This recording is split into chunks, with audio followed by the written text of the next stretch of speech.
Olá, boa noite para quem está em Angola, para quem está com a gente em África. Boa tarde para quem está em Estados Unidos, no Brasil. Boa tarde para quem está em outras partes do mundo. Boa noite para quem está sintonizado na Rádio Luso-Americana. Mais um encontro, especial entrevista. Hoje vamos falar sobre golpes de Estado, uma nova primavera africana, e temos convidados para falar com a gente. Primeiro quero apresentar a vocês aqui os convidados para a gente juntos partilhar esse nosso bate-papo. Danilo Salvaterra, seja bem-vindo. Boa tarde. Noite. Boa noite. Boa noite. Sim, senhora. A André Massanga também está aqui com a gente, esse é sempre presente aqui em nossos bate-papos. Boa noite e boa tarde para você, André. Boa tarde para si, boa noite para o senhor Danilo Salvaterra, a partir de Portugal, e boa noite para Angola e Moçambique. Boa noite. Vamos falar de golpes de Estado, né? Golpe de Estado em África, que é a situação que nos preocupa. Para nossos ouvintes que estão sintonizados com a gente, nós vamos partilhar um pouco o que está acontecendo no Mali, também em Níger e em outras partes da África, né, que já vem esses conflitos que não acabam nunca. Meu Deus do céu, até quando a gente vai assistir isso? Moçambique também passa por essa situação, Cabinda, né, Claro de Cabinda é uma situação triste, e a gente vai bater esse papo aqui para entender se é uma nova primavera africana ou se a gente está aí sem soluções para tudo isso. Danilo, eu sei que você conhece muito bem de tudo isso. Fala um pouco desse momento que estamos vivendo. Não, o momento que nós estamos a viver em África era de todo ele previsível. Era previsível por quê? Porque vamos recuar um pouco no tempo. As origens do golpe de Estado, ou a sustentabilidade dos golpes de Estado, tem a ver com as condições das populações. O que acontece é que nos países africanos, de uma maneira geral, nós tomamos de fato a independência, deixamos de ser colónias, passamos a ser países independentes sob pressupostos de que a vida ou as vidas dos cidadãos iriam encontrar melhoras. Infelizmente, a vida dos cidadãos africanos, e na generalidade dos países, tem sido pior. Tem sido pior, o que justifica, de facto, as ações últimas que nós temos vindo a assistir. Houve uns países que, passado algum tempo de terem passado por regimes de partido único, entraram para uma fase democrática. Subentendemos nós de que esta fase em que as populações participariam nas decisões essas que viriam trazer melhoras para o seu dia a dia. Não aconteceu. Não aconteceu. As pessoas estão cansadas. Alguns que têm capacidades de organizarem as rebeliões vão organizando. Porque, se reparar, não difere do tempo em que nós éramos colónias. Porque quando é que surgem os movimentos das independências? Surgem-se em resposta às difíceis situações que nós estávamos a viver, nós enquanto colónias. E hoje, infelizmente, estamos a viver as mesmas condições daquele passado. Dizer que se justifica ou não, não vou dizer que justifica, mas os africanos ou as lideranças africanas têm que estar atentas a este fenómeno, já que o ressurgimento de golpe de Estado, apesar de pôr em causa muita coisa, mas ela começa a ter o suporte nas populações, porque são essas populações que sofrem, por isso é que elas têm dado o suporte às tentativas de golpe de Estado. Elas discordam dos governos, discordam dos comportamentos dos governos, e a única forma que têm é quando aparece um grupo de pessoas a prometerem-nos uma vida melhor, elas se aderirem a esta perspectiva. É o que está a acontecer em África neste momento. E você tocou aí na questão da colonização, da mudança de decolonização para golpe de Estado.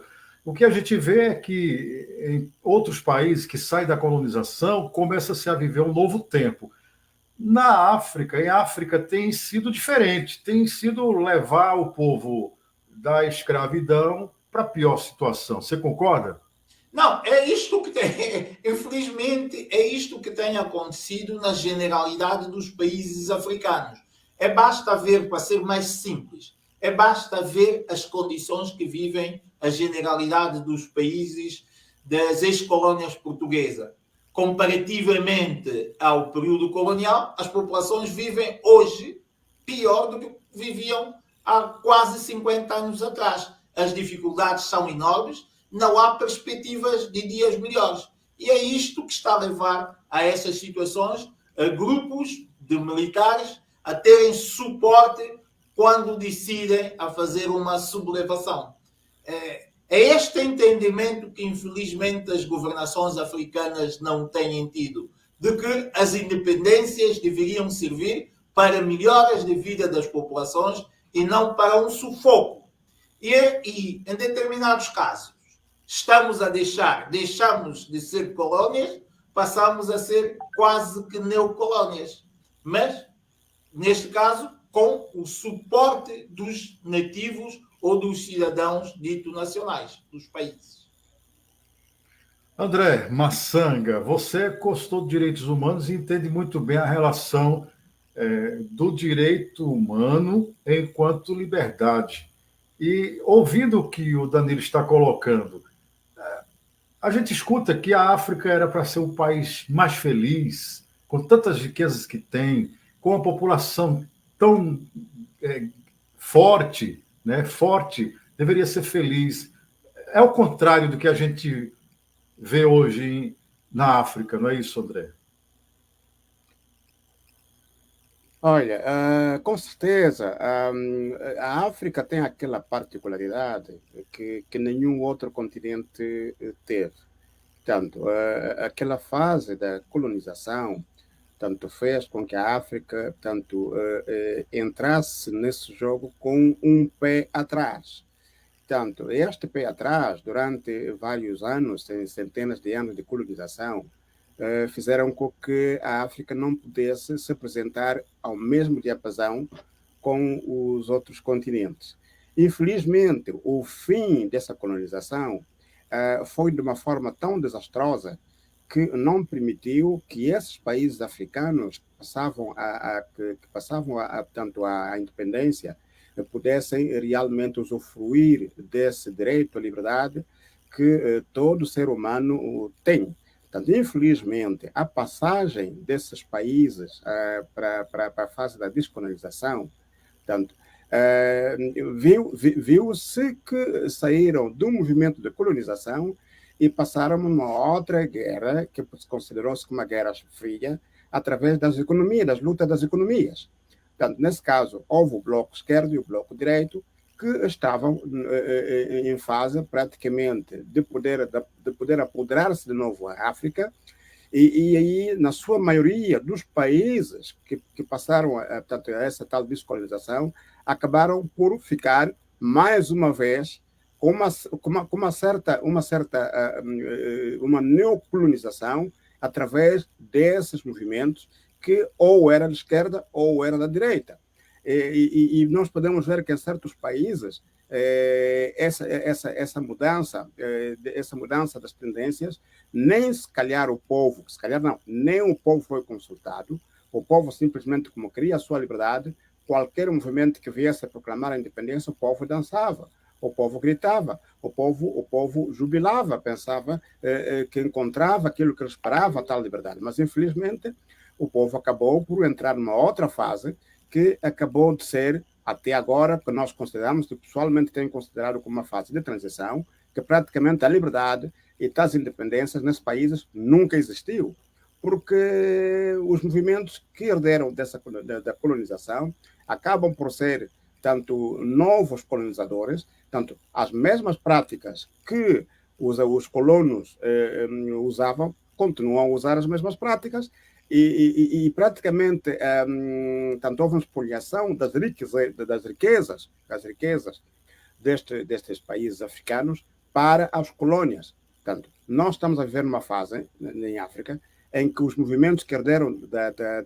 dessa tal descolonização fazem para que se mantenham no poder e, em troca, dão tudo que a África tem.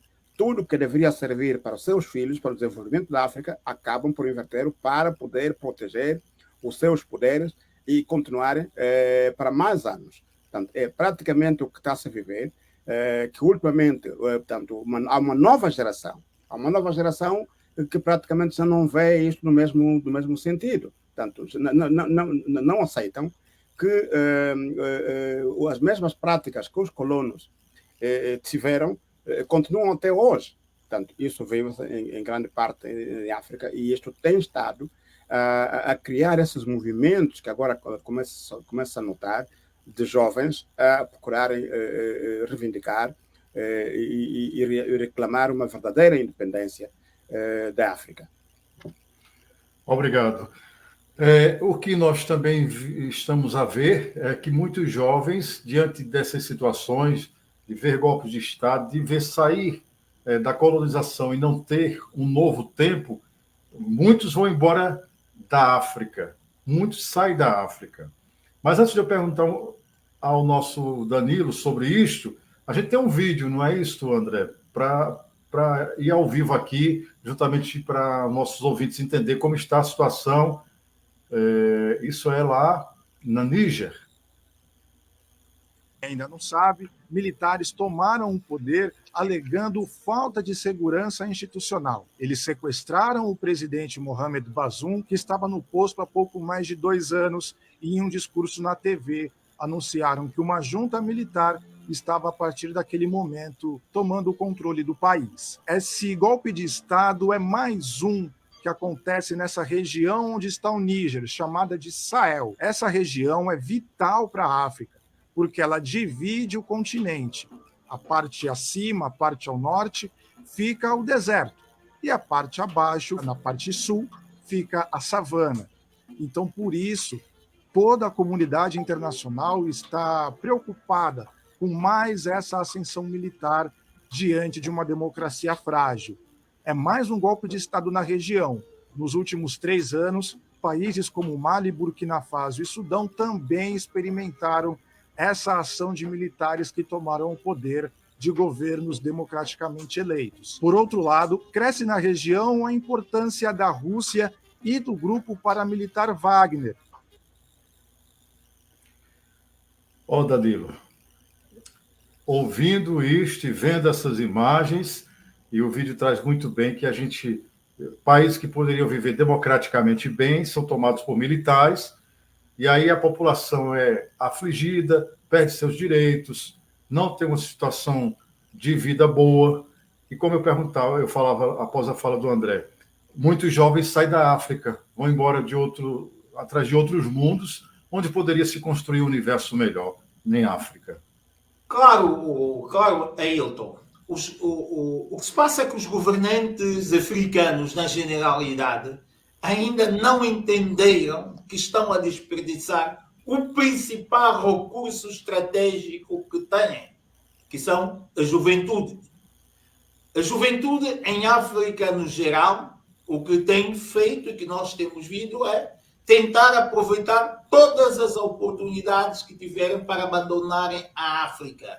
Mas isto tem a ver com os resultados das governações.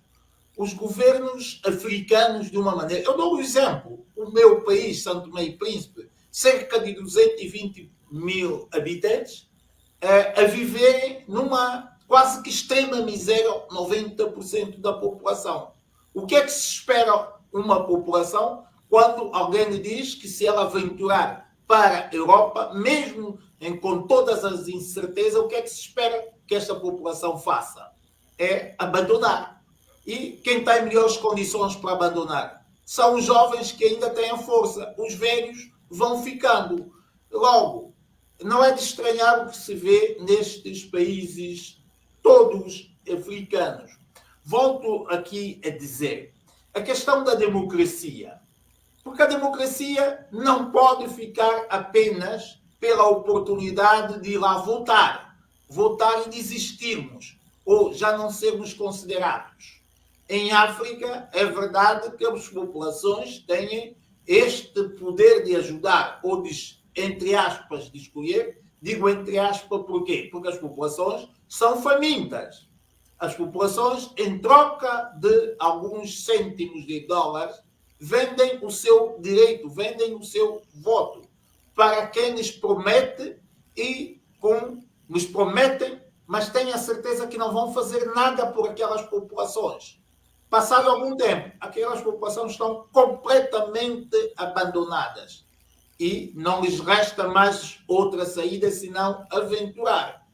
Aventuram, algumas conseguem chegar aos destinos, outras tentam nem por isso. O que é triste nós vermos o que está a acontecer, mas é a dura realidade que nós estamos a viver em África. Em África nós não podemos falar da democracia. É verdade que, em termos de papéis, em termos constitucionais, as sociedades, muitas delas são ditas democráticas, mas na prática, as práticas que elas têm são práticas que nada compadecem com sistemas democráticos. Porque os sistemas democráticos levam os homens a serem livres, levam os homens a todos os dias poderem sonhar com uma vida melhor. E o que tem acontecido em África é completamente ao contrário. É um desespero das populações, o que contraria com os princípios todos das independências. É preciso que os africanos nos unamos, de fato, para uma nova África dentro de um espírito que originou o conceito de panafricanismo, que era a África melhoras para os africanos. E não tem acontecido. Lamentável, lamentável. E a gente vê aí Estados Unidos, União Europeia condenando, né, esse golpe, essa tentativa de golpe no Níger. A gente vê imagens aí que Estados Unidos e União Europeia condenam, e a ONU, né, condena a tentativa de golpe no Níger. Mas você não basta condenar, mas não basta... Isso, era isso que eu ia dizer. Que você estava falando há poucos instantes. Né? É preciso de ajuda e fortalecimento. Mas eu deixo só falar aí que você disse, não basta condenar, eu quero ver seu pensamento sobre isso. Não, porque repare, condenar os golpes de Estado. Por que não se condena quando os governantes levam as suas populações à extrema miséria? Veja só, vou recuar um bocado, mostrar o caso de São Tomé e Príncipe, que em 25 de novembro o governo apresentou-se à opinião pública nacional e internacional, dizendo de que estava a haver ou houve uma tentativa de golpe de Estado. Tentativa esta que, de facto, depois veio-se a verificar que não existiu. Não existiu, as pessoas estão detidas, mataram cruelmente 4 cidadãos e nós não vimos a comunidade internacional, neste caso, nem a condenar. Quando não se condena, quando não se emite uma opinião para um caso desta gravidade, é que estamos de acordo. Estamos de acordo porque não houve na verdade, golpe de Estado, houve matança. É uma contradição. Acho que a comunidade internacional começa também ela própria a autodesacreditar-se. Porque depois vem com condenas. Há várias denúncias das dificuldades que as populações estão a viver em todo o continente africano. Grupos da sociedade civil têm denunciado como é que as populações estão a viver. Para além de que toda a comunidade internacional sabe, as Nações Unidas sabem, o PNUD sabe, a Unicef sabe, a Amnistia Internacional sabe. Elas apenas ficam à espera que quando aconteça, como aconteceu no Níger, para dizer que condenamos. Mas condenamos o quê? Se as populações estão a viver numa situação de extrema miséria e extrema pobreza. Por que vocês não condenam? Por que não tomaram uma atitude naquela altura? Agora é que querem tomar atitude. Ou seja, Depois do caldo estar entornado, é que vem a comunidade internacional dizer que vai tomar atitude. Não, a comunidade internacional tem que ser mais preventiva quanto às possibilidades dos conflitos. Para isso, a comunidade internacional, quando notar ou quando houver índices de que as populações estão em extremas debilidades, elas deveriam alertar, deveriam chamar aos governos e pô-los, aí sim, pô-los contra a parede e dizer, meus amigos, o que é que estão a fazer? A comunidade internacional não faz nada disto. Eu dei o exemplo de São Tomé e Príncipe. Matou-se 4 cidadãos. Até hoje, passado 8 meses, não há respostas do Executivo, não há resposta da Justiça. E a comunidade internacional simplesmente se calou. Se houvesse a insurreição de 2 ou 3 capitães para um golpe de Estado, lá vinha, nós condenamos. Estas condenações nós não precisamos. Obrigado, Danilo. Obrigado, Danilo. E aí eu aproveito para chamar o André para interagir com a gente, né, André, nessa situação. Algo semelhante ao que a gente debateu semana passada, né, André? Lá em Angola também, o que o Danilo estava falando aí de Moçambique é bem relativo. Quando a população procura por melhorias, ela é massacrada. Ela é levada até a morte, como houve já em Angola e agora também em Moçambique. Olha, concretamente, como acabamos de dizer, tanto os países africanos, nesse caso, na sua maioria que saíram da colonização, ainda têm muito, mas muito por aprender. Na sua maioria não tiveram formação nenhuma, saíram dos maquis e vieram, tomaram o poder. Então, se tivesse feito algo diferente, seria um milagre, né? Seria um milagre, porque na realidade, infelizmente, não estavam preparados para poder tanto lidar com os desafios que eles esperavam. E no caso concreto de Angola e de Moçambique, portanto, são 2 países que, infelizmente, desde a independência, nunca tiveram a oportunidade de poder experimentar um outro partido, experimentar uma outra visão de cidadãos do mesmo país. Portanto, os mesmos países, ou melhor, os mesmos partidos que herderam dessa descolonização, tanto da independência, continuam no poder até hoje. Então, estamos a falar da Frelimo, por exemplo, a Frelimo tanto em Moçambique e o MPLA em Angola. E o que é que se nota hoje? O que se nota é que o povo está farto. O povo está farto, o povo quer experimentar qualquer coisa diferente. Mas também há quem diz que não, todas as mudanças nem sempre são boas, nada confirma que a mudança venha a ser melhor. É real que nem toda mudança é boa, mas também é real que não é necessário que movimentos, ou melhor, partidos estejam no poder eternamente. E, sobretudo, quando as condições de vida das populações não são as melhores. Tanto quer seja no bem ou como no pior, mas o que é necessário e que mesmo tem que haver alternância do poder.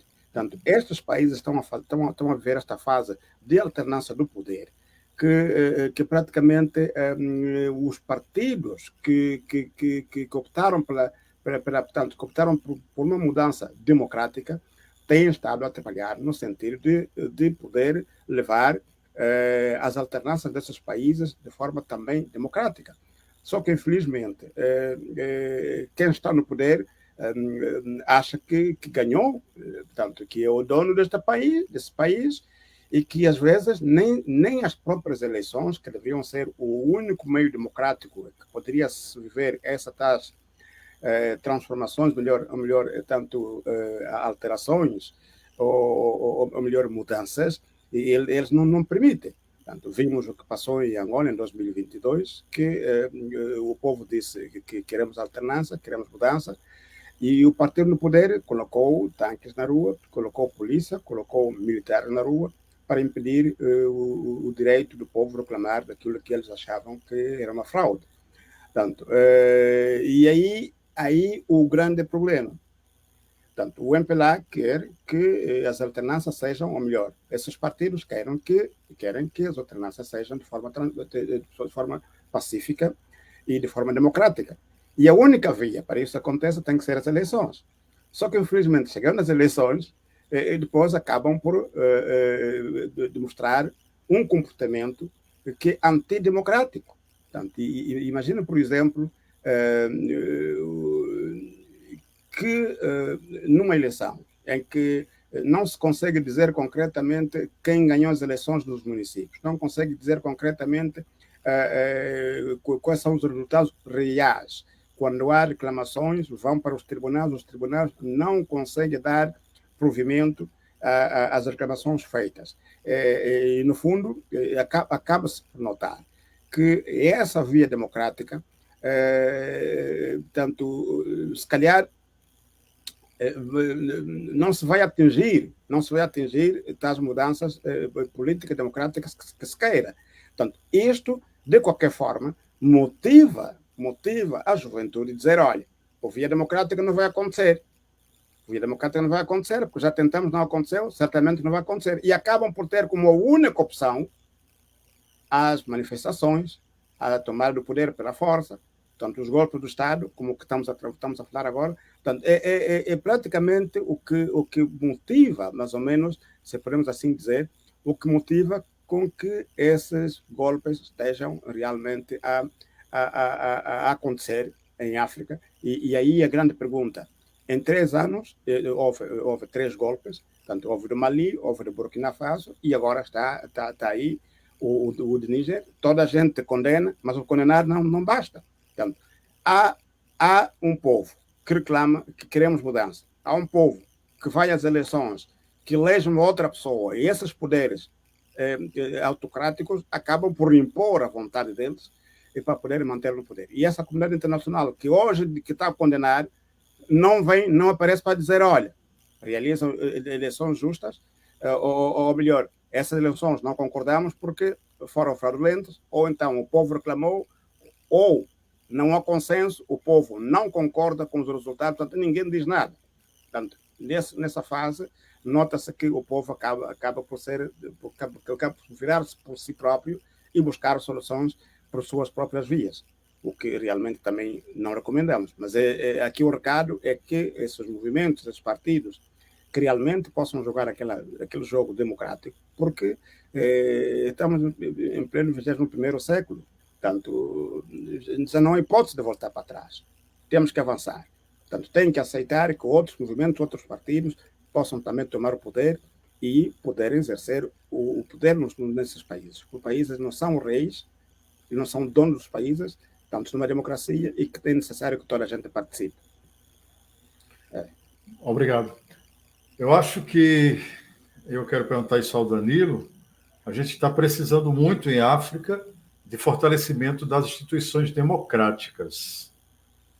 E, não é, Danilo? Eu acho que a gente precisa fortalecer as instituições democráticas. Dar um bocado ao que disse aqui o André, esta questão de que em 2 destes países os partidos são os mesmos que estão no poder desde 75. Não diferem muito dos outros, é apenas a questão do nome. É apenas isto. Enquanto Angola e Moçambique, de facto, já naquele passado nós tivemos outros partidos, nos outros, os partidos surgiram-se muito mais tarde. Volto à questão do caso São Tomé e Príncipe. Mudou-se, de facto, houve aqui uma mudança de partidos em termos de governação, mas as atitudes têm sido exatamente iguais, a cópias fiéis uns dos outros, sob o disfarce de democracia e da mudança de vez em quando do poder. O que é que falta aqui? É o entendimento do que é democracia.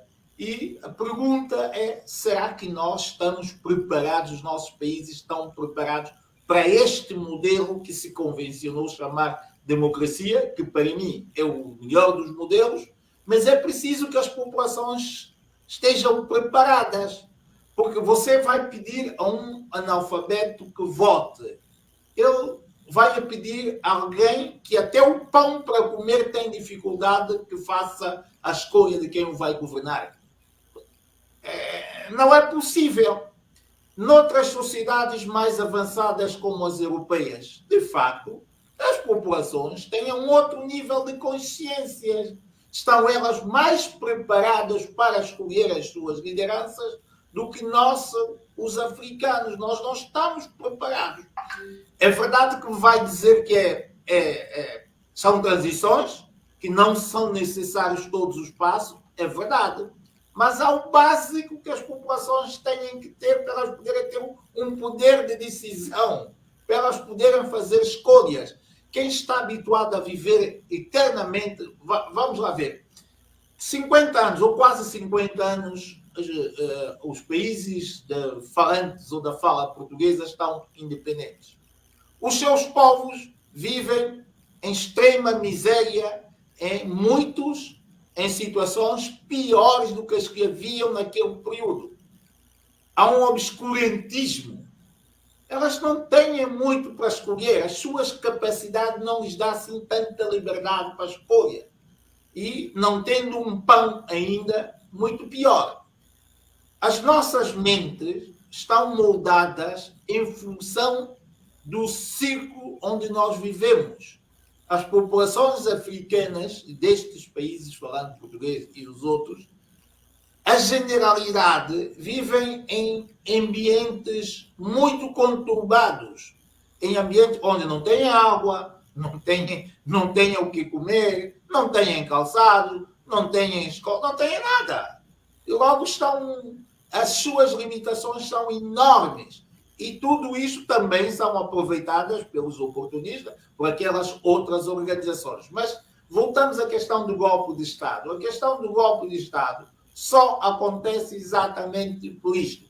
Porque os governantes não estão a serem capazes de proporcionarem às populações as condições mínimas para elas viverem. E é aqui onde a comunidade internacional deveria atacar. Ela não ataca. A comunidade internacional hoje está a julgar. Eu posso, se eu estiver a oprimir o meu povo em África, e se eu concordar com o que a minha ex-metrópole traz para a mesa, ela simplesmente está-se, entre aspas, marimbando. Vai deixar-me fazer o que eu quiser, nem que eu mate a minha população. Porque estou a fazer o jogo que lhes interessa. Por isso que quando aparecem casos como o do Níger, em que um grupo de soldados, liderado por alguém, aparece a propor às populações uma solução de governação diferente da que está até agora em curso, a população, neste caso, saiu, e reparem, saiu em apoio e contra a presença francesa, que foi a metrópole. Tem exatamente a ver, porque conseguiram eles passar uma mensagem de que a raiz, o foco dos nossos problemas pode estar na nossa ex-metrópole. Porque as metrópoles continuam com interesse nos recursos daqueles países e os governantes estão a serviço, a generalidade, claro, estão a serviço das ex-metrópoles. E quando os governantes e as ex-metrópoles estão em sintonia, não há problema, não há comunidade internacional e os povos que morram. E é isto que nós, os africanos, temos que começar a ganhar consciência, que o interesse nosso das governações deveria estar em África. Só disto é que senão, de que é que valeu a pena o sangue que milhares de africanos derramaram pela independência? De nada. É o comentário. Muito, muito importante você ter colocado isso, porque existe uma certa maquiagem, né, em torno dessa libertação, dessa liberdade que ainda não existe.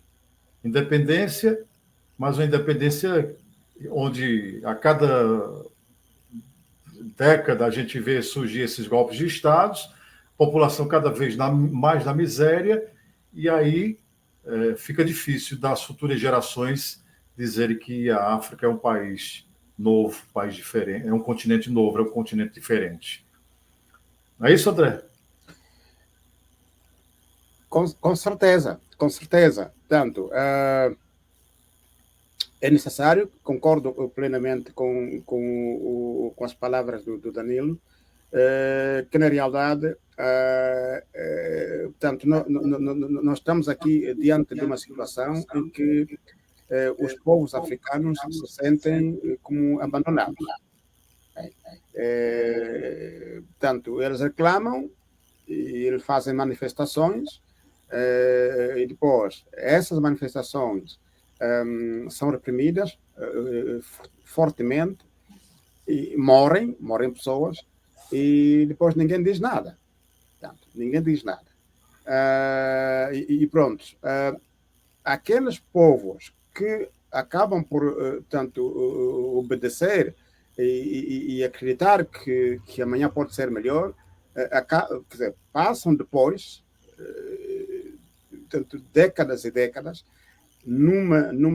em crises, podemos assim dizer, em crises econômicas, que praticamente acabam por trazer falências e muitas vezes acabam por tanto, favorecer esse movimento que agora está a se notar, tanto da fuga dos jovens para o exterior. Portanto, mas é uma questão aqui que eu gostaria também trazer, aproveitando aqui tanto a presença do senhor Danilo, há algum dado que nos chegou, que dá a entender que o movimento dos jovens da Igreja Católica que foi realizado em Portugal, parece-me que há um movimento de fuga de jovens, não sei se isto é real, de jovens moçambicanos, não, mas são mais jovens angolanos e santomenses. Não se tem alguma informação sobre isto, senhor Danilo, já que está aí nesse território. Exato. É assim, é previsível esta fuga, é previsível. Ninguém tem dúvidas de que as centenas de jovens de Santo Tomé e Príncipe e dos outros estão num desespero para deixar o país. Esta é uma oportunidade quase que única para entrar na Europa. Vão-na aproveitar com certeza. Dizer que já estão em fuga, eu não diria, porque eu acho que eles estão mesmo a participar nas atividades, mas vão acabar por ficar. Não compareceram ou não compareceram nos locais da concentração. É normal porque chegam, estão à procura dos seus familiares. Aí a informação que foi trazida.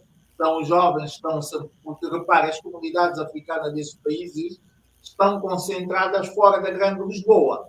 E os familiares amigos estão dentro da Grande Lisboa, dentro desse circuito.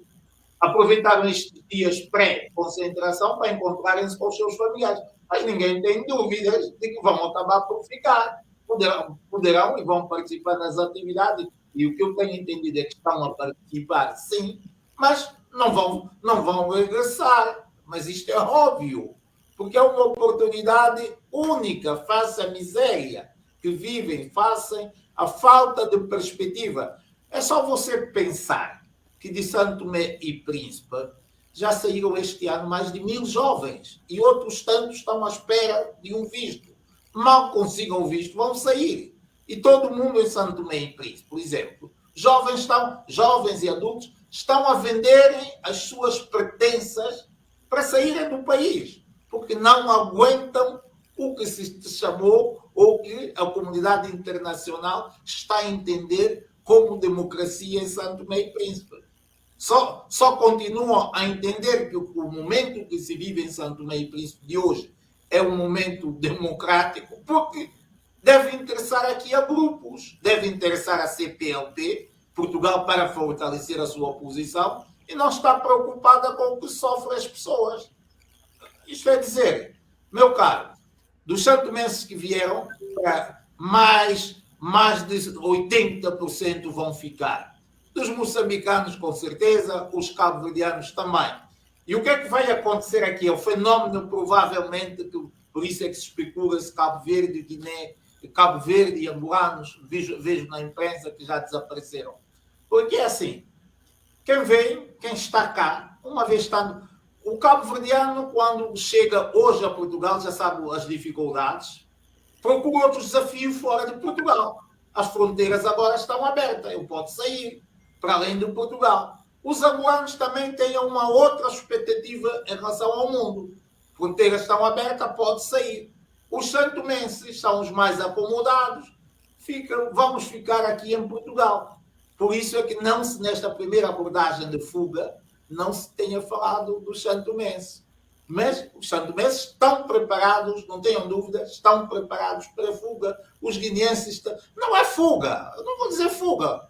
Vão ficar aqui à procura de melhores condições. Você vai ter mais engenheiros nas obras, você vai ter mais doutores ou potenciais doutores a fazerem trabalhos menores, você vai ter mais raparigas aqui, algumas em vida, talvez, não diria vida fácil, não é porque não é fácil, mas vida pouco digna, você vai ter. É este o cenário, porque, contrariamente ao que se fala da possibilidade de emprego, não há emprego na Europa, Portugal não é diferente dos restantes, há sim, de fato, um emprego sazonal, um emprego de baixo salário em Portugal, que estas mãos de obra, qualquer valor acima dos 400, para elas é muito dinheiro, sem contarem com os custos que têm depois para a habitação e tudo isto. Mas é o desafio. Infelizmente, a África não quer fazer, ou as lideranças africanas não querem dar condições aos seus cidadãos. Um europeu, só para acabar, qualquer europeu que vai, ou um português, vou mais claro, que vá a Santo Tomé e Príncipe, ele tem mais regalias do que um cidadão santomense. Qualquer português que vá a Angola tem mais regalia do que um cidadão santomense. É o que está aqui, este aqui é o panorama. Lamentável. Senhor Danilo, vamos falar um pouquinho agora sobre Cabinda, que vive nesse conflito de guerra desde 1975, e cada vez mais a gente fica tentando buscar saída e parece que não tem para Cabinda. O senhor, enquanto comentador político, como vê a situação de Cabinda, já que existe tanta gente querendo essa libertação de Cabinda e não acontece? Exato. E sabe por que os cabindenses continuam a querer a independência? Porque o governo instituído não criou condições boas para os cabindenses. Repare, Cabinda tem os maiores recursos petrolíferos de Angola. Não se compreende que Cabinda continue nas condições que está. Não se compreende. Então, por que o Cabinda... Claro que recentemente fizeram um hospital, houve um hospital, mas foi preciso 40 anos para se construir um hospital digno em Cabinda, uma região rica em petróleo. Os cabindenses, eu tenho a certeza, lutaram de facto desde o início para fazerem valer os seus direitos em serem um país independente. Sentem-se atraiçoados por Portugal. Mas se o governo de Ruanda tivesse posto ao serviço de Cabinda os recursos ou parte dos recursos para que os cabindenses tivessem uma vida digna, eu penso que nós não estaríamos a falar nos cabindenses quererem a independência. E até porque já houve muita abertura dos cabindenses. Houve aquela altura que era sempre mais independência, independência, independência. Chegou à mesa depois a questão de ser uma região autónoma. Por que não? Cabinda tem recursos. Por que não? Qual é o problema de ser Cabinda uma região autónoma para gerir com autonomia financeira? Não é? Porque ser região autónoma por ser, isto também não interessa nada. Mas os recursos existentes no solo de Cabinda serviria para todos os cabindenses estarem neste momento a passear na francesa. É o comentário primeiro. Bom, temos um vídeo sobre Cabinda, que fala sobre a independência ou morte. Vamos assistir um pouco.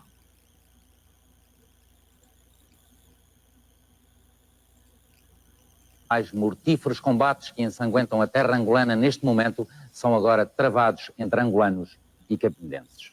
Pela primeira vez, uma equipa de reportagem pôde acompanhar os guerrilheiros da FLECFAC e dar a conhecer ao mundo a mais esquecida guerra que há 20 anos se trava no teatro africano. Para Luanda, Cabinda é nossa. Para os cabindenses, o slogan vale o que valia o discurso salazarista: Angola é nossa. As condições para o confronto estão assim criadas, com Luanda a enviar milhares de soldados para Cabinda e os cabindenses a responder com o já velho e tradicional independência ou morte. A reportagem é sobre uma guerra que se fala em português e para a qual os cabindenses pedem a arbitragem de Portugal. Cabinda, independência ou morte, uma reportagem do jornalista José Manuel Silva.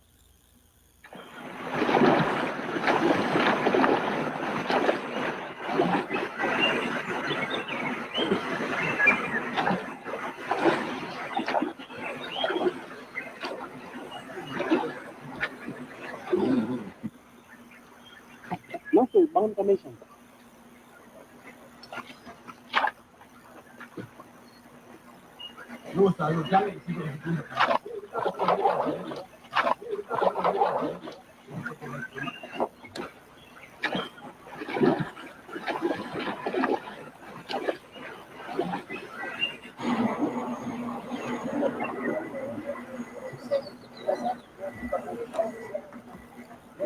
A mata do Mayombe, em Cabinda, uma das maiores florestas virgens da África, esconde uma guerra.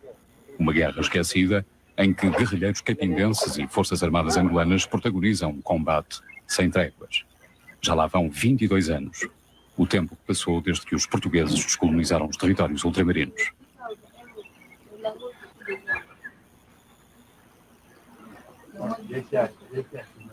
Foi a esse conflito que a equipa do enviado especial chegou depois de ter entrado clandestinamente em território angolano. À sua espera estavam militares e civis da FLECFAC, a Frente de Libertação do Enclave de Cabinda. Eram eles que iam acompanhar os jornalistas até às zonas libertadas, localizadas no coração da mata, algures no interior do norte de Cabinda. A partir dali, todas as deslocações passavam a fazer-se a pé, através dos trilhos apertados, rasgados na floresta densa, onde o sol dificilmente penetra. A Mata do Mayombe é um gigantesco labirinto selvagem, fascinante e assustador, e ao mesmo tempo que serve de fortaleza a um pequeno grupo de guerrilheiros que persiste em combater contra um dos mais poderosos exércitos da África Austral. Decididos, unidos, marchamos no combate para a soberania, levando erguida no véu uma estrela que nos conduz até a vitória final. Pela pátria, pelo povo, jamais esqueceremos os heróis desta luta.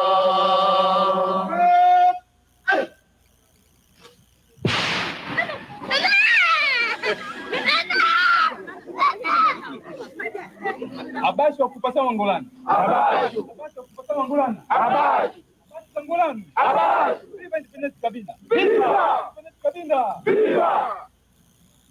Precisa de se evoluir em todos os domínios. Mas enquanto o nosso território continuar invadido, não teremos possibilidades para uma educação própria e uma formação própria. A celebração do Dia da Juventude Cabindense tinha sido o palco escolhido para receber os jornalistas. Pouco importava se a data já tinha passado. O importante era aproveitar a oportunidade para fazer passar a mensagem da FLECFAC. E, para isso, a máquina de propaganda do movimento não poupava esforços.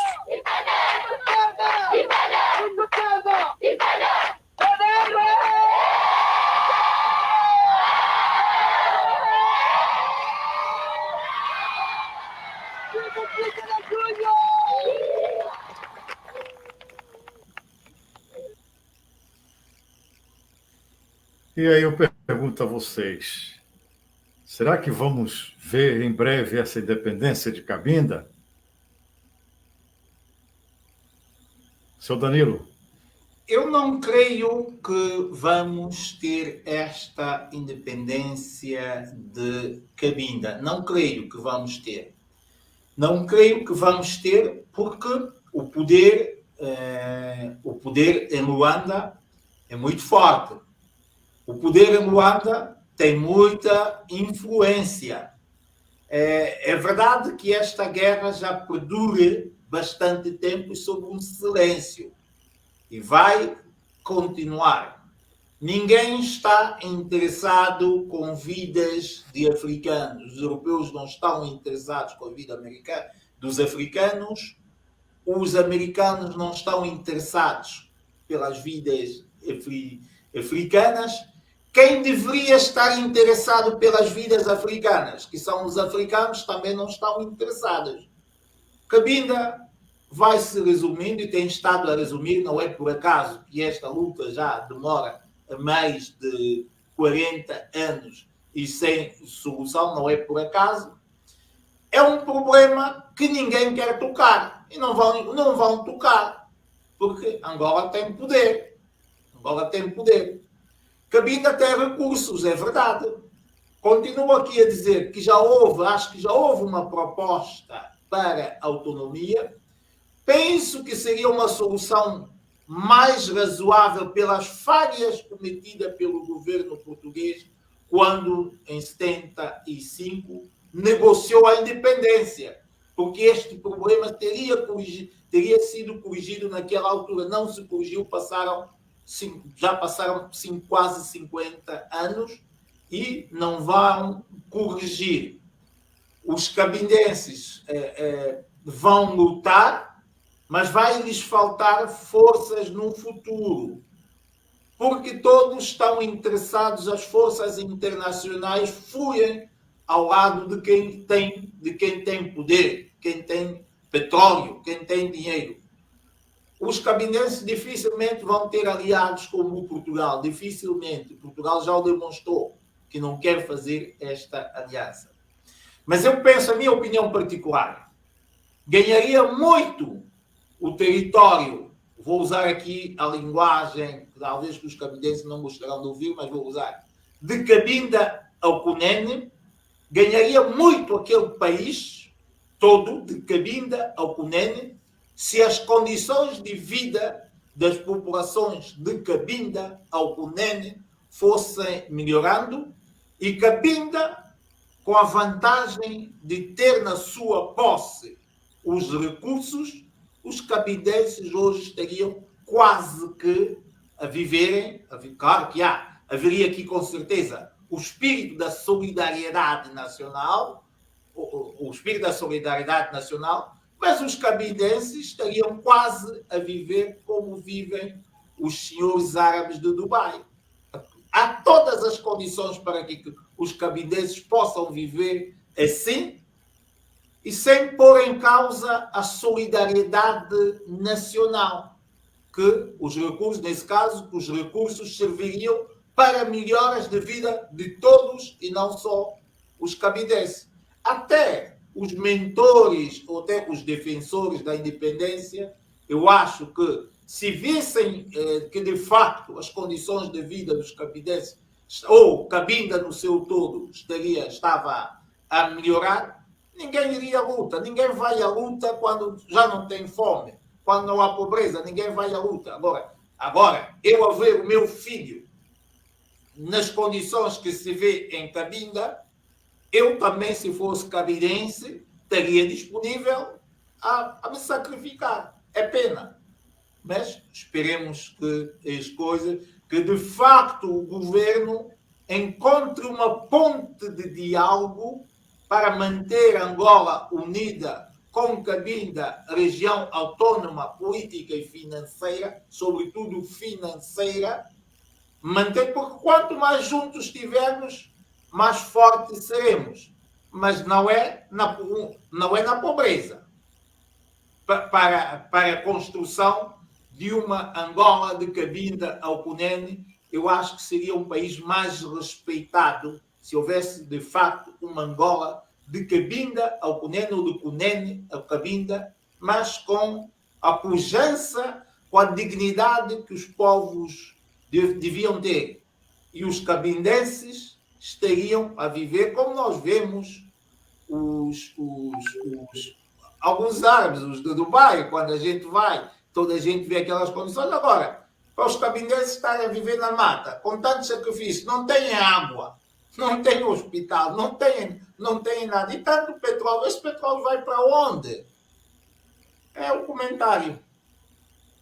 Agora, nas eleições de 2022, nós vimos que o povo de Cabinda colocou seu posicionamento contrário a tudo isso. Será que essa reação não fortaleceria que esses deputados que foram eleitos por Cabinda comecem a mudar essa situação? Não, esses deputados, o que é que esses deputados têm que fazer? Porque sabe que depois Angola tem a particularidade, uma vez posto a Luanda, Cabinda teve vários deputados que, uma vez postos em Luanda, completamente desligaram-se de Cabinda. Já não olharam para os interesses que outrora os levou a chegar a serem deputados. Agora, os cabinenses deram ao poder político, sim, passaram ao poder político uma mensagem. Nós queremos mudança. E penso que com este entendimento, por isso é que foi inaugurado o hospital e algumas outras pequenas infraestruturas que estão a ser feitas. Foi já baseado neste entendimento que os cabindenses deram. Agora, como trazer, o problema aqui é como trazer aqueles cabindenses que estão nas matas, aqueles cabindenses que estão a lutar pela independência, como os trazer à mesa de diálogo. Porque eles vão ver assim, bem, nós vimos o que aconteceu à UNITA. Provavelmente não teremos assim tanta confiança para um diálogo. Acho que o governo tem que dar-se mais sinais de que quer Angola de Cabinda ou Cunene e que os cabindenses podem contar com o governo da República. Se não der, vamos continuar a ter esta guerra, ela vai ser sustentada porque Cabinda tem petróleo. E não esqueçamos, há várias pessoas interessadas nessa situação de conflito e vão aproveitar. E só não têm aproveitado mais porque os movimentos mais radicais do mundo, as forças mais radicais, não decidiram ir para Cabinda combater, porque se decidissem, nós teríamos uma Angola com um combate mais intenso do que temos. Não se fala, infelizmente, porque são pretos que estão-se a matar, são cabindenses que estão a morrer e são alguns angolanos que estão a morrer, que pouco significado têm. Pouco significado têm porque as petrolíferas, repare que os recursos, as petrolíferas estão lá. Elas não são atacadas, não sentem nada e então que continuem a matança, vamos nós gerindo os recursos do país. É um comentário. Muita gente aqui comentando no Facebook, deixando no chat suas posições e dizendo, né, levam tudo de Cabinda, nada fazem localmente por Cabinda, e que Cabinda só estava ligada a Angola devido à governação portuguesa. Petróleo e madeira é o que interessa para esses políticos. André, fala um pouco aí do que comentou o senhor Danilo. Olha, eu pessoalmente também já pensei assim no passado. Eu já pensei que quando somos unidos somos mais fortes, quando somos muitos, quando somos... Até pensar numa África unida. Eu estou nos Estados Unidos da América, onde tem 50 estados que são unidos, que fazem que este país seja forte, um dos primeiros mais fortes do mundo, por causa da sua grandeza, por causa da sua aglomeração, de diferentes povos,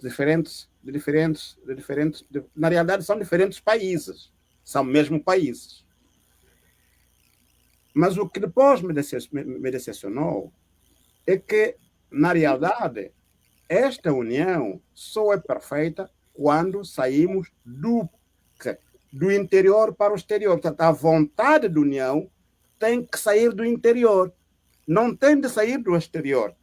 Portanto, a vontade de união tem que sair do interior para poderem se fortalecer o exterior e que sejam um povo grande.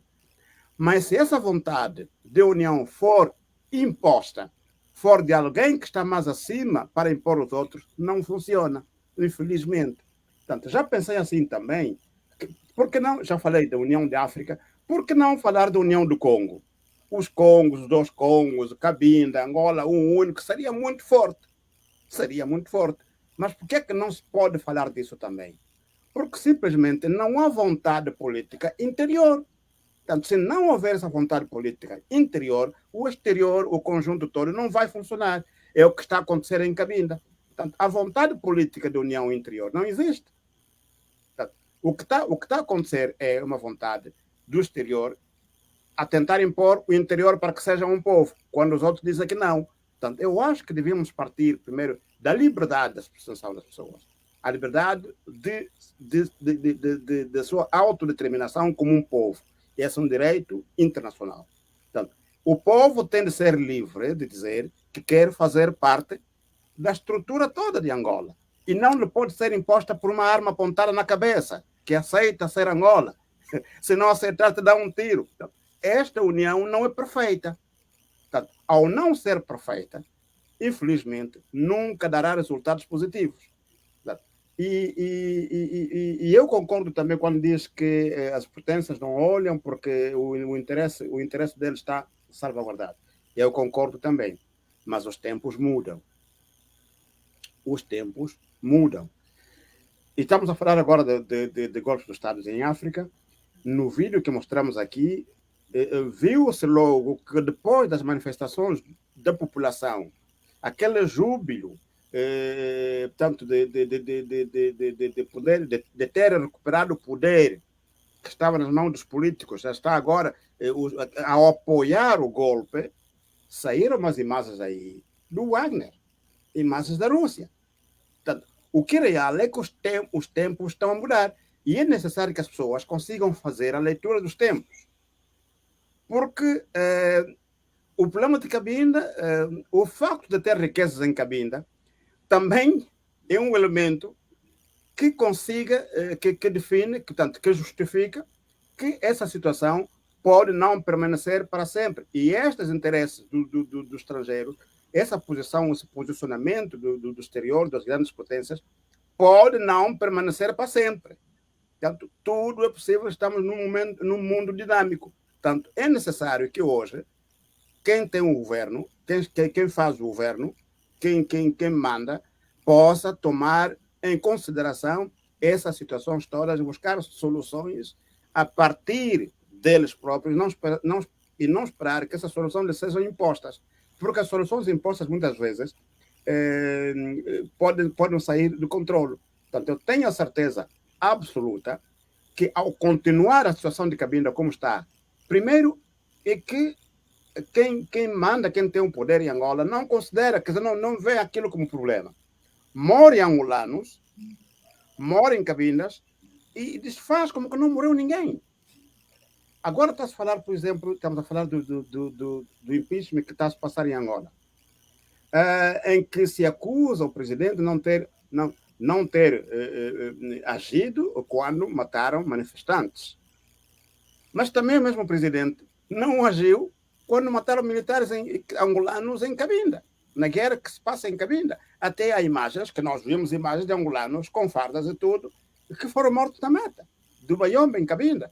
Mas esse presidente, que deveria ser o garante de todos os angolanos, como é que ele consegue abandonar esses angolanos que ele pessoalmente, ele como governo, mandou para Cabinda e morrem lá, e depois não diz nada, e ainda vem dizer que não há nada, não aconteceu nada.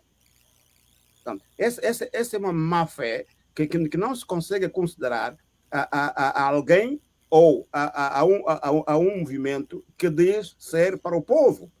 Porque aquele povo que aí está a morrer também são angolanos. Vamos considerar que os Cabindas não... E aqueles angolanos que lá morrem também não tem importância.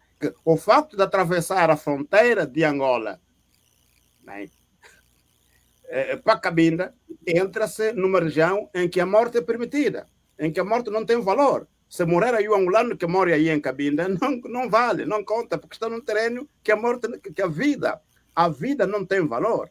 Portanto, eu acho essa perspectiva, temos que vê-lo bem, E tenho a certeza absoluta que quem tem um poder em Angola que analise isto e que tome atitudes, porque tenho a certeza absoluta que isto não, enquanto continuar na mesma política, isso não irá para sempre, não ficará para sempre. Haverá sempre e vai haver, porque este mundo é dinâmico, vai haver alguém e poderá haver situações surpreendentes que ninguém imaginou.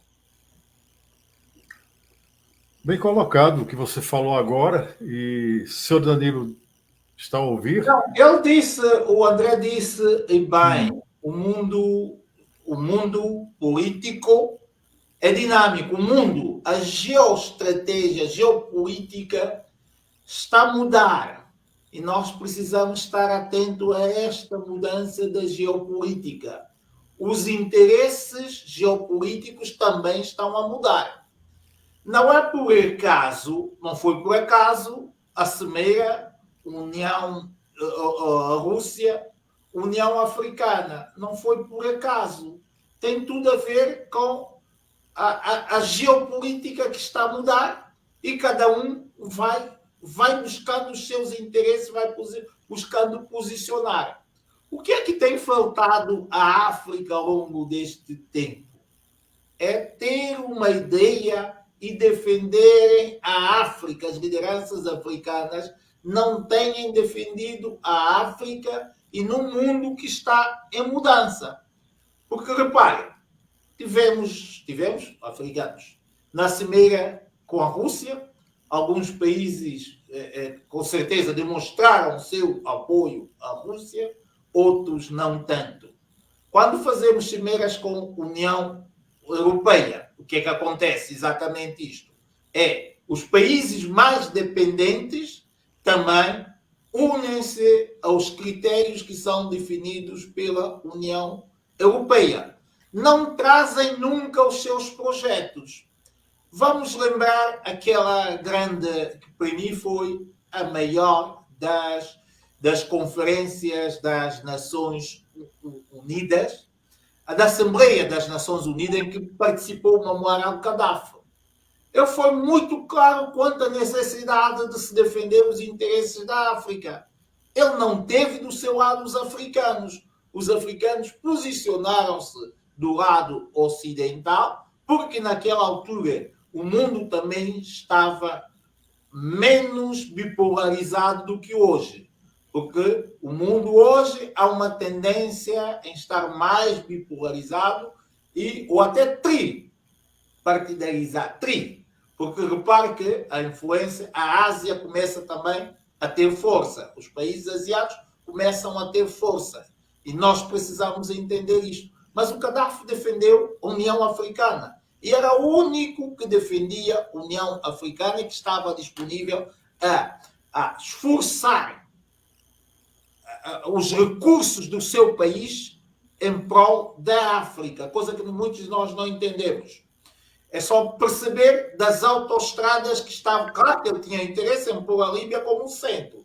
Não é por acaso da construção da autoestrada para Níger, autoestrada para outros países da vizinhança, acho que é o Tchad, autoestrada para uns quantos países africanos.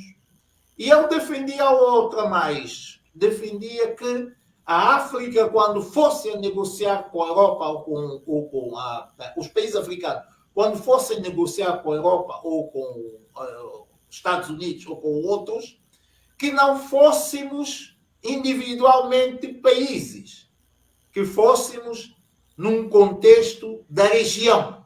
Discutir a região. Por exemplo, São Tomé e Príncipe negocia a pesca com a União Europeia. Mas que capacidade tem São Tomé e Príncipe para negociar com a União Europeia? Não tem nenhuma capacidade. Nós, se juntássemos nos esforços regional, a nossa capacidade seria maior.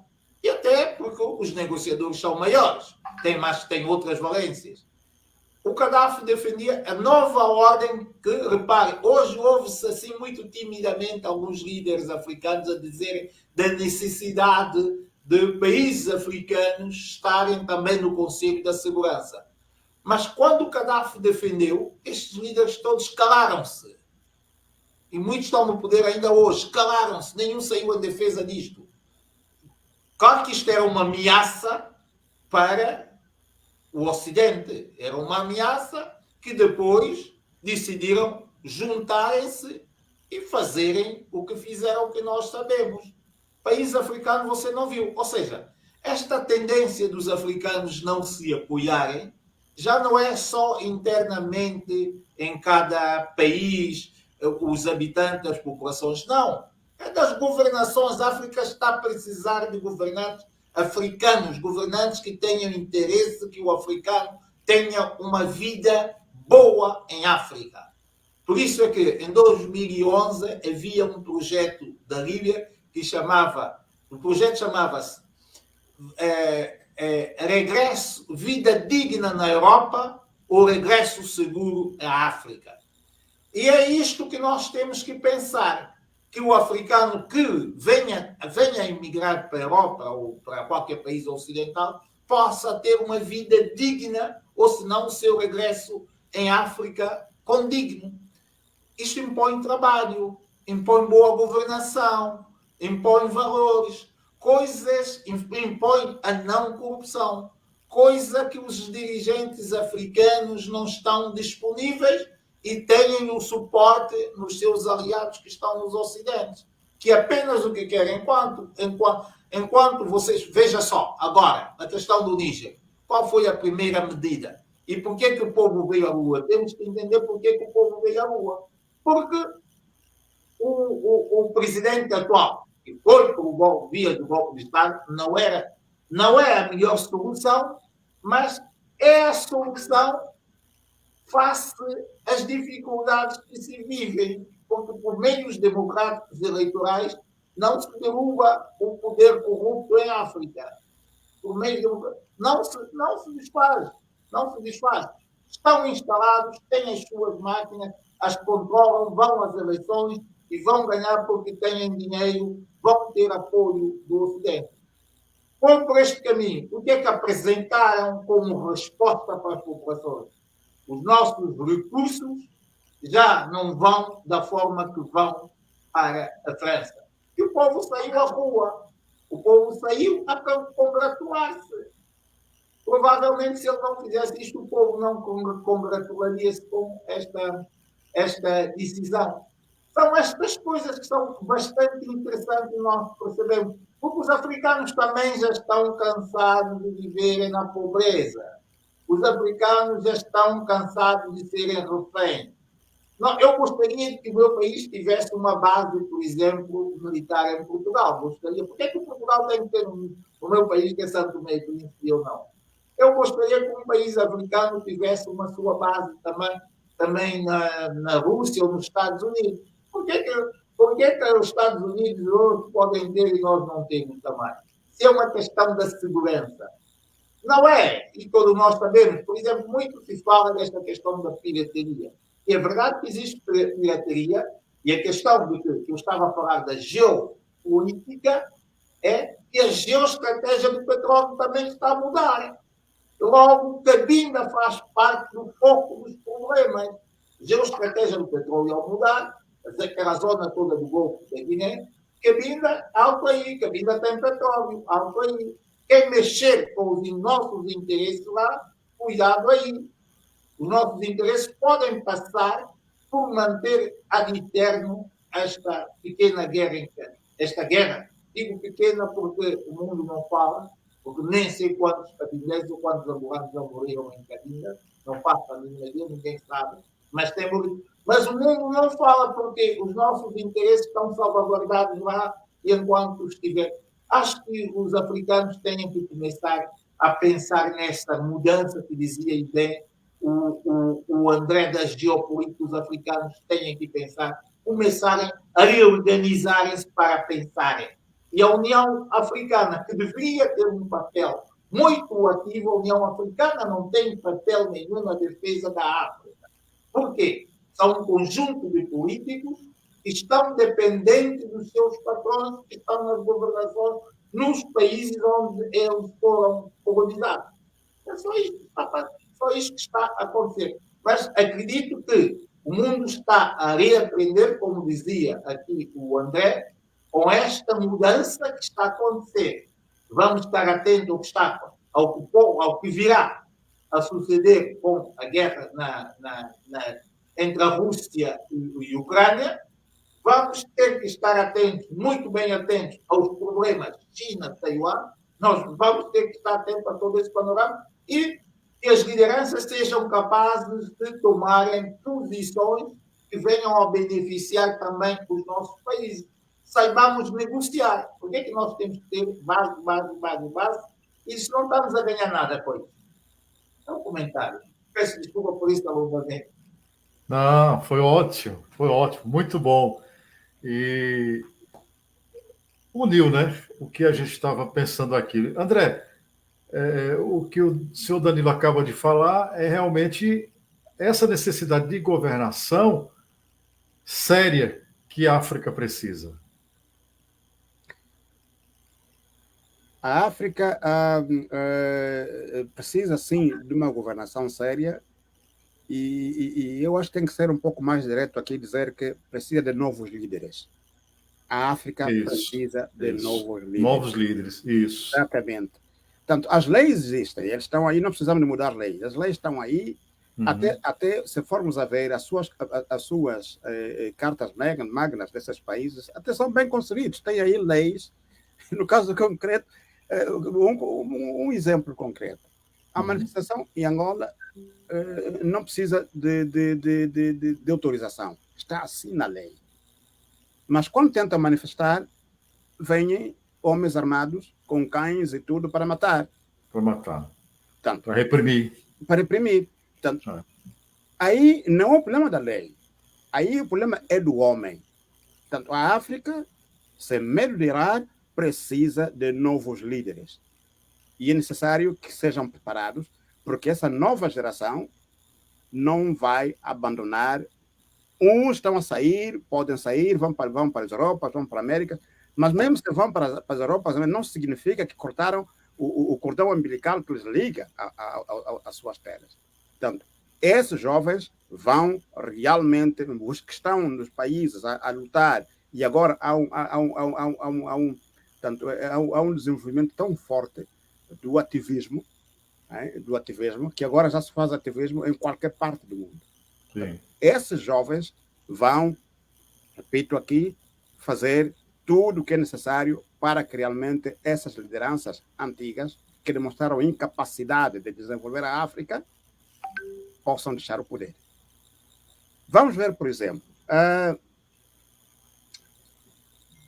ultimamente houve uma delegação africana que foi para a Rússia. E quando vão aí, voltam com... Depois deram toneladas de cereais. Então, os africanos, presidentes, vão para lá para ajudar a resolver uma situação e depois voltam com cereais. Portanto, isso é muito triste. Isso é muito triste. E estamos a falar, na sua maioria desses países, com cerca de meio século de poder. Meio século, 50 anos. Continuas a ir para o estrangeiro pedir cereal para dar de comer ao seu povo. A África não precisa de esmola. Não precisa. E ainda tem coragem de dizer que quer continuar a governar. Quer continuar a aplicar, porque a política quer aplicar. Portanto, é triste, é muito triste que as pessoas não tenham capacidade de ver que quando não têm capacidade de fazer, deixam os outros fazerem. É como aquele ditado que se diz, olha, eu não faço e ninguém mais tem que fazer. Tornaram esses países, esses territórios, como fossem propriedades privadas. E isto, claro, que tem que acabar.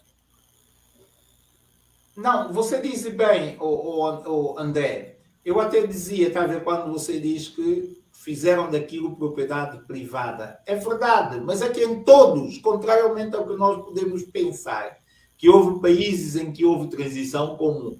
Em Angola, é verdade que a governação desde 75 tem sido o MPLA. É verdade. O caso de Santo Tomé e Príncipe não tem sido o MLSTP. Os anos todos. Mas você vai ver, são as mesmas pessoas que estão nos poderes. Quando elas não estão no MLSTP, elas são do ADI. Mas quem é o ADI, quem é o MLSTP? é o mesmo grupo de pessoas. Por isso é que nós temos o país como temos. Um país que você dizia, a África não pode ir à Rússia pedir cereais. Eu diria que São Tomé e Príncipe não pode vir a Portugal comprar limões. E vem comprar limões a Portugal. Faz tu. E com todas as condições climatéricas que nós temos. Falta os nossos líderes, é o amor à pátria. Não tem amor à pátria, não tem amor aos seus semelhantes, há um desprezo pelos semelhantes. E isto é que nós precisamos de acabar. É isto que a nova geração deveria ter presente. Mas ela não tem, essa nova geração também não tem presente estes princípios. Por quê? Porque o que viram, a sociedade onde conviveram de perto, é uma sociedade de pobreza, onde cada um tem que se desarrascar para sobreviver. Agora, é nossa responsabilidade em debates como estes trazer este sentido de consciência que não o tenha. Nós, ao discutirmos problemas como estamos a fazer aqui, estamos a trabalhar para essa tomada de consciência até dos próprios dirigentes. Foram à Rússia, na verdade. Eu acho que todos deveriam ir com propósito. Mas isto é se houvesse tal união que você diz. Estava-se a falar só internamente da Angola, de Cabinda, mas esta união dos dirigentes africanos que o Gaddafi sempre procurou. Esta união, aquele sentido de unidade. Para quando forem a um debate com a União Europeia, com os Estados Unidos ou com a Rússia, levarem um propósito para os seus países, em que está refletido neste propósito global o caso de cada um dos seus países, com ganhos próprios para cada um dos seus países. Isto não existe nas lideranças africanas. Quem quer, vai, uns ou outros vão para desfilar os seus fatos franceses, apenas isto, e comer um bom prato de bacalhau para os que falam português. É só isto que querem. Você vê caso de São Tomé e Príncipe. Eu vou buscar caso de São Tomé e Príncipe porque é caricato o que está-se a viver em São Tomé e Príncipe, país dito democrático, em que, volto aqui a dizer, mataram pessoas, a comunidade internacional sabe. Há pessoas presas, a comunidade internacional sabe. Mas ninguém quer falar, quer Portugal, quer países da CPLP, porque lhes interessa o poder que lá está. Deve haver um pacto, vamos destruir os africanos, vamos destruir a África, não estamos aqui para eles, desde que os dirigentes nos ajudem. E é este o pacto que nós temos que tentar descobrir, o que é que está a passar. E tomem São Tomé e Príncipe como exemplo, porque o que está a acontecer em São Tomé e Príncipe, com uma população de 200 mil habitantes, uma parte muito significativa da sua juventude quer abandonar o país, deveria ser preocupação do mundo, deveria ser preocupação das Nações Unidas, deveria ser preocupação do PNUD, deveria ser preocupação da Unicef, o sofrimento que as crianças em São Tomé e Príncipe estão a ter. Não chegam a milhares de crianças pequenas que não tomam uma refeição. E a Unicef não está preocupada, ninguém está preocupado. Eu acho que é tudo isto que a gente tem que olhar para aqui, olhar para este mundo e começarmos a pensar numa unidade cívica nossa para darmos as voltas. Dei exemplo São Tomé e Príncipe ser um país pequeno.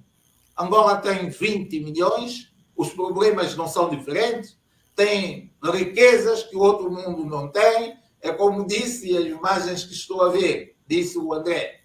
Mínima manifestação, envia-se militares para reprimir e ninguém diz mais nada. E em São Tomé e Príncipe mataram pessoas e ninguém disse mais nada. Todo mundo está calado, porque lhes interessa o poder que lá está. Olha, nós é que temos que ajudar a trabalhar no ganho da consciência para que estas imagens como as que nós estamos a ver não venham a continuar a ser o dia a dia do nosso continente. E, de facto, que esta questão dos golpes de Estado só deixarão de ser o panorama em São Tomé e Príncipe quando as condições de vida das populações tenderem a melhorar. Enquanto não, vão surgindo e depois vai aparecer um grupo de pessoas, um grupo de países a dizerem que condena, ou então vamos entrar à força sem terem em conta as reações que as populações também poderão ter, porque pode haver um nível bastante elevado das populações a favor do golpe. Por que vamos repor a dita ordem, entre aspas, constitucional, quando esta ordem não respeita a Constituição, que é trazer a dignidade para as populações? É o exemplo que está aqui a trazer deste senhor. Ele o que disse, as suas populações ficaram do lado dele. Agora, vão entrar contra as populações que estão a ser vítimas. Por que não evitaram que as populações chegassem a este nível? Poderiam ter evitado, poderíamos todos ter trabalhado para evitar. Agora, como os interesses estão em causa, aqui vamos entrar. Não quer dizer que vai ser melhor, mas só se evita situações desta quando nós começarmos a criar condições para que os africanos possam viver no continente africano dignamente, ou sentirem ao menos que a sua dignidade tem vindo a ser respeitada e está a caminho de melhoramentos. Muito bem. Bom, chegamos ao final do nosso bate-papo e como foi bom ter hoje o senhor Danilo Salvaterra aqui, que trouxe tantas informações importantes, que debateu esse tema tão importante que são os golpes de Estado, mas falou também de Cabinda, falou também da União de Países Africanos, das necessidades de consciência do povo africano. E eu quero agradecer, senhor Danilo, por sua disponibilidade. André, foi riquíssimo esse nosso encontro com o senhor Danilo. Quero agradecer a ele, agradecer a você por estarmos juntos mais uma vez. E no final aqui, tem muita gente no chat, mas eu queria só ler um recadinho que deixaram aqui que eu acho interessante. Mas deixa-me primeiro agradecer a vocês os dois pela oportunidade que também me deram para estar aqui para nós refletirmos a nossa África. Obrigado. Obrigado. Mas a gente se despede por total. Eu só queria ler o que colocaram aqui no chat, que diz assim: África tem tudo. Terra que produz 3 vezes por ano, água para beber e para energia, recursos naturais riquíssimos e únicos. O que falta realmente são dirigentes capazes e sérios, que trabalhem para os seus e não para os seus bolsos. É para refletir. Obrigado.